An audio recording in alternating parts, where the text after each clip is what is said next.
Scientist थे जिन्होंने अकेले अपने दम पर मॉडर्न साइंस का नक्शा बदल के रख दिया। न्यूटन एक mathematician, astronomer, author, historian, theologian और एक फिलोसोफर भी थे। आज वे दुनिया के सबसे महान वैज्ञानिकों में से एक माने जाते हैं। वीडियो को एंड तक देखते रहिए। आप इस महान वैज्ञानिक के बारे में 20 ऐसी बातें जानोगे जो शायद ही आपने पहले कभी सुनी होंगी। नंबर 20। हम बचपन से एक कहानी सुनते आए हैं कि एक दिन न्यूटन एक सेब के पेड़ के नीचे बैठे थे तो एक सेब टूटकर उनके सर पे आ लगा। तभी उन्होंने सोचा कि ये सेब नीचे ही क्यों आया, इधर उधर या ऊपर क्यों नहीं गया। और अगर चीज़ों को नीचे धरती पर ही गिरना होता है तो चांद भी तो ऊपर दिखाई देता है, वो नीचे क्यों नहीं गिरता। तब न्यूटन ने सोचा कि ज़रूर धरती में कोई फोर्स है जो चीज़ों को अपनी ओर आकर्षित करता है, और यहाँ से न्यूटन को ग्रेविटी का आइडिया आया। अब इस कहानी के बारे में बहुत सी राय हैं। बहुत से स्कॉलर्स कहते हैं कि ये सिर्फ बाद में बनाई गई एक कहानी है और एक फ्रेंच राइटर वोल्टेयर ने इस कहानी को पॉपुलर किया है।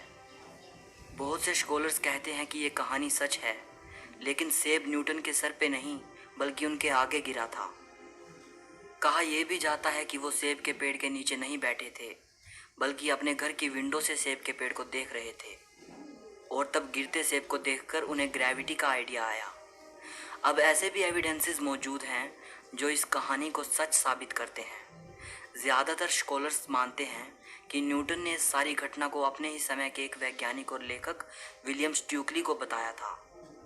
विलियम स्ट्यूकली उन सबसे पहले लेखकों में से एक हैं जिन्होंने न्यूटन की लाइफ के बारे में लिखा है। जो बुक स्ट्यूकली ने लिखी थी उसका नाम है memoirs of sir Isaac Newton's life. इसकी मैन्युस्क्रिप्ट ब्रिटेन की रॉयल सोसाइटी के पास सुरक्षित रखी है, लेकिन रॉयल सोसाइटी की लाइब्रेरी के चीफ का कहना है कि सेब गिरने की कहानी महज एक कहानी ही लगती है जिसे न्यूटन ने बाद में आम लोगों को समझाने के लिए बनाया था। नंबर 19। एप्पल कंपनी का जो सबसे पहला लोगो था उसमें न्यूटन की तस्वीर थी। इस लोगो में न्यूटन के उसी पल को दिखाया गया था जिस पल में वो एप्पल ट्री के नीचे बैठे थे और एप्पल उनके सर पे आ गिरता है और उन्हें ग्रेविटी का आइडिया आता है। नंबर 18।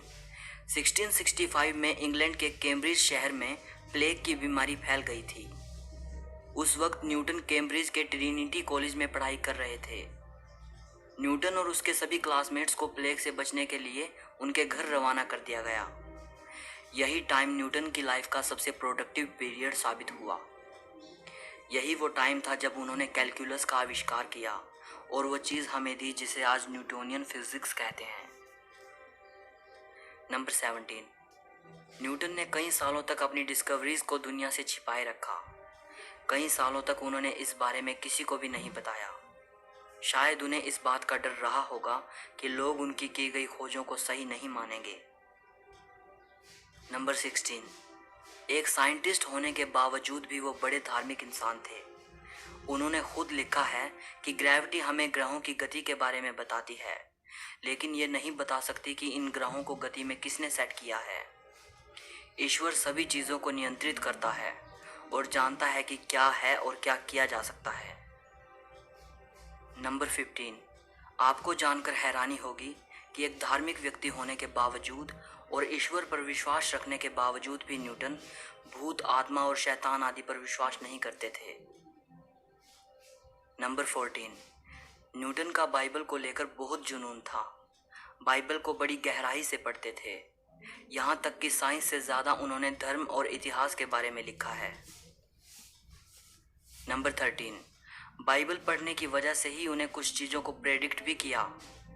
न्यूटन ने अनुमान लगाया था कि जीसस को सूली एग्जैक्टली 3 अप्रैल 33 AD को दी गई थी।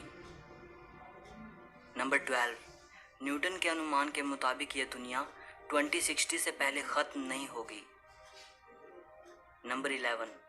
कहा जाता है कि न्यूटन ने यह पहले ही बता दिया था कि यहूदी इज़राइल को फिर से हासिल करेंगे, और उनकी यह भविष्यवाणी सच साबित हुई। नंबर 10। बाइबल को लेकर उनका जुनून इतना ज़्यादा था कि वो जस्ट इसलिए हिब्रू भाषा को सीखने चले गए कि उन्हें बाइबल में छिपे गूढ़ अर्थों को समझना था। आपको ये जानकर हैरानी होगी कि जिस न्यूटन को हम आज एक महान साइंटिस्ट के तौर पर जानते हैं, उसी न्यूटन ने अपनी ज़िंदगी का आधे से ज़्यादा टाइम साइंस पर काम करने की बजाय धर्म के गूढ़ अर्थों को जानने में लगा दिया। नंबर 9, जिस साल ग्रेट साइंटिस्ट गैलीलियो गैलीली की डेथ हुई थी, सेम उसी साल सर आइजैक न्यूटन का जन्म हुआ था। नंबर 8, जब न्यूटन का जन्म हुआ तब वो नॉर्मल नहीं थे। उनका आकार और वजन बहुत कम था। वे समय से पहले पैदा हुए थे। उनकी माँ ने बताया था कि उनका आकार इतना कम था कि वे एक छोटे मग में समा सकते थे, इसलिए इनके ज़िंदा बचने की उम्मीद बहुत कम थी। नंबर 7, आइजैक न्यूटन के फादर का नाम भी आइजैक न्यूटन ही था। नंबर 6, न्यूटन के जन्म के 3 महीने पहले ही उनके फादर की डेथ हो गई थी। नंबर 5, न्यूटन ने आजीवन शादी नहीं की। नंबर 4, न्यूटन की माँ चाहती थी कि वे फार्मर बने। उनका जन्म भी एक फार्मर फैमिली में हुआ था, लेकिन न्यूटन को फार्मिंग बिल्कुल पसंद नहीं थी। नंबर 3, न्यूटन ही वो साइंटिस्ट थे जिन्होंने बताया था कि पृथ्वी गोल नहीं बल्कि अंडाकार है।